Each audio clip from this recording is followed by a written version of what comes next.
ఇచ్చినందుకు ధన్యవాదాలు అధ్యక్ష. Thank you. గౌరవ సభ్యులు ప్రశాంత్ రెడ్డి గారు. థ్యాంక్ యూ అధ్యక్ష.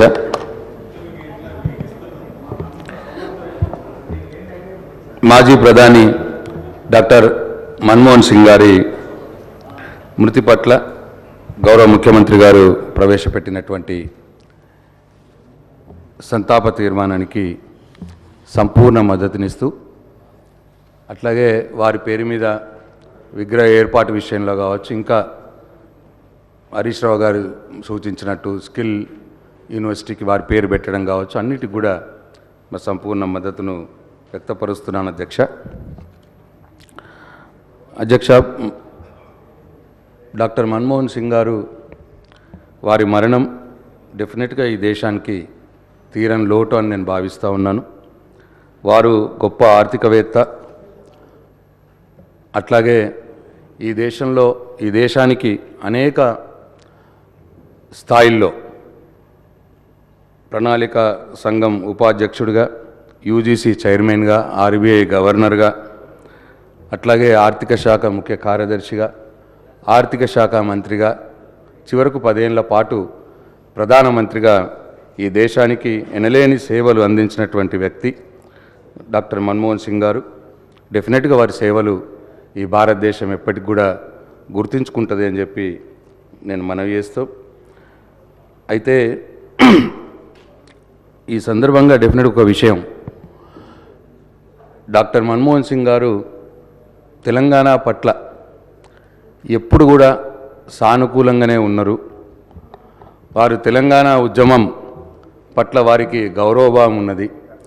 తెలంగాణ ఉద్యమాన్ని ఆయన చాలా జాగ్రత్తగా గమనిస్తూ ఉన్నారు. తెలంగాణ ఉద్యమాన్ని గౌరవించినటువంటి వ్యక్తి అని చెప్పి ఎప్పుడు కూడా మాతో ఉద్యమ సందర్భంలో మా నాయకుడు, తెలంగాణ తొలి ముఖ్యమంత్రి వర్యులు కేసీఆర్ గారు చెప్తూ ఉంటున్నారు అధ్యక్ష. అయితే మలిదశ ఉద్యమం ప్రారంభమైన తర్వాత 2004లో కాంగ్రెసు టీఆర్ఎస్ పార్టీ పొత్తు పెట్టుకొని ఇక్కడ రాష్ట్రంలో ప్రభుత్వం ఏర్పాటు చేయడం జరిగింది. ఇక్కడ కేంద్రంలో కూడా భాగస్వామ్య పక్షాలని మంత్రివర్గంలోకి ఆహ్వానించే సందర్భంలో టీఆర్ఎస్ పార్టీ నుంచి కేసీఆర్ గారిని, అట్లాగే ఆలె నరేంద్ర గారిని మంత్రివర్గంలోకి ఆహ్వానించడం. అయితే ఆ సందర్భంలో కేసీఆర్ గారు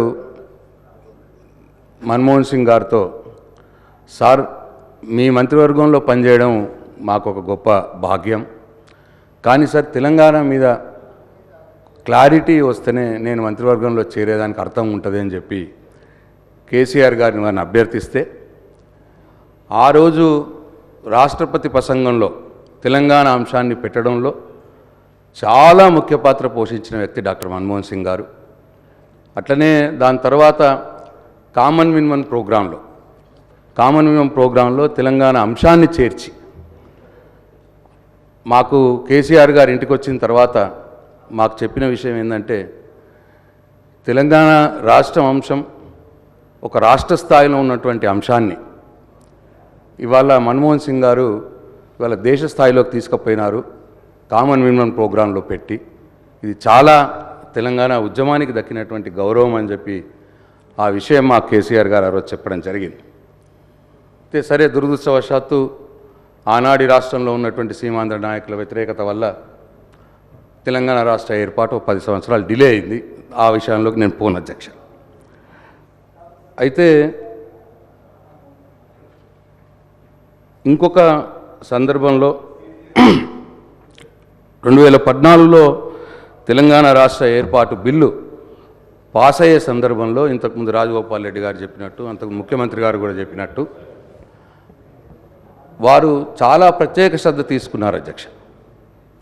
అయితే లోక్సభలో పాస్ అయ్యే సందర్భంలో, తర్వాత రాజ్యసభలో పాస్ అయ్యే సందర్భంలో అప్పుడున్నటువంటి వెంకయ్యనాయుడు గారు కొన్ని సవరణలను మేము అడుగుతాము ఈ బిల్లులో, ఇంతకుముందు ముఖ్యమంత్రి గారు కూడా చెప్పినారు, కొన్ని సవరణలు అడుగుతాము, సవరణలు చేసిన దానికి బిల్లు పాస్ చేయనీయము అని చెప్పి పట్టుబడిన సందర్భం మాకు తెలియదు. అప్పుడు నేను ఢిల్లీలో ఉన్నాను అధ్యక్ష కేసీఆర్ గారితో.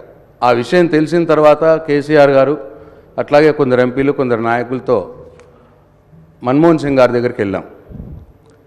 అయితే అప్పుడు కేసీఆర్ గారు వారిని కోరడం జరిగింది, సార్ మీరు ప్రత్యేక శ్రద్ధ తీసుకోవడం మూలంగానే ఇవాళ తెలంగాణ బిల్లు పార్లమెంట్లో ప్రవేశపెట్టబడింది.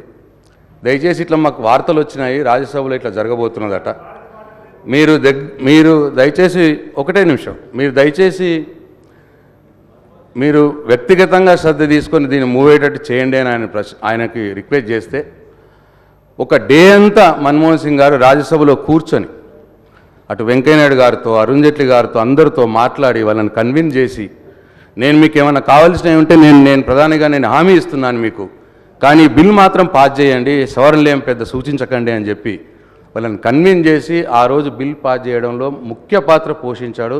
పర్సనల్ అటెన్షన్ తీసుకొని పోషించిన విషయం మరి వాళ్ళకు గుర్తు చేసుకోక తప్పదు అధ్యక్ష. నేను వారికి 2 సార్లు నేను ఆయనతో కేసీఆర్ గారి డెలిగేషన్లో నాకు కలిసే భాగ్యం నాకు కలిగింది అధ్యక్ష. నేను కేసీఆర్ గారితో పక్కనే ఉండి ఆ రిప్రజెంటేషన్స్ పేపర్స్ ఇచ్చడానికి కేసీఆర్తో పక్కనే ఉంటిని. వారిని నేను దగ్గర నుంచి చూశాను. 15 నిమిషాలు మన మాటలు మాట్లాడింది చాలా శ్రద్ధగా చాలా ఓపికగా వినేవాడు అధ్యక్ష. అంటే అంత నిరాడంబరంగా అంత శ్రద్ధగా విని మరి ప్రతి సమస్యను అర్థం చేసుకొని దానికి ఎప్పుడు కూడా ఆయన హామీ ఇచ్చేవారు, ఇది అవుతుంది మీరేం బాధపడకండి అన్న విషయంలో. సో అట్లా ఇంతకుముందు ముఖ్యమంత్రి గారు అన్నారు వారి నిరాడంబరత గురించి, అందరితో కలిసి కూర్చొని ఆయన ధర్నాలో పాల్గొన్న సంగతి విషయం కూడా చెప్పినారు. డెఫినెట్గా ఈరోజు మనం ఇక్కడ ఉన్న సభ్యులందరం కూడా ఆ నిరాడంబరత, ఆ యొక్క ఓర్పు, ఆ యొక్క మాట్లాడే సౌమ్యం ఇవన్నీ కూడా వారిని స్ఫూర్తిగా తీసుకొని మనం నేర్చుకోవాల్సిన అవసరం ఉన్నది. ఏది ఏమైనా మరి వారి ఆత్మకు ఆ భగవంతుడు శాంతి చేకూర్చాలని వారి కుటుంబ సభ్యులకు నా ప్రగాఢ సానుభూతిని తెలియజేస్తూ అట్లనే మరి సంతాప తీర్మానాన్ని నేను బలపరుస్తూ సెలవు తీసుకుంటున్నాను అధ్యక్ష. గౌరవ సభ్యులు వివేక్ వెంకటస్వామి గారు.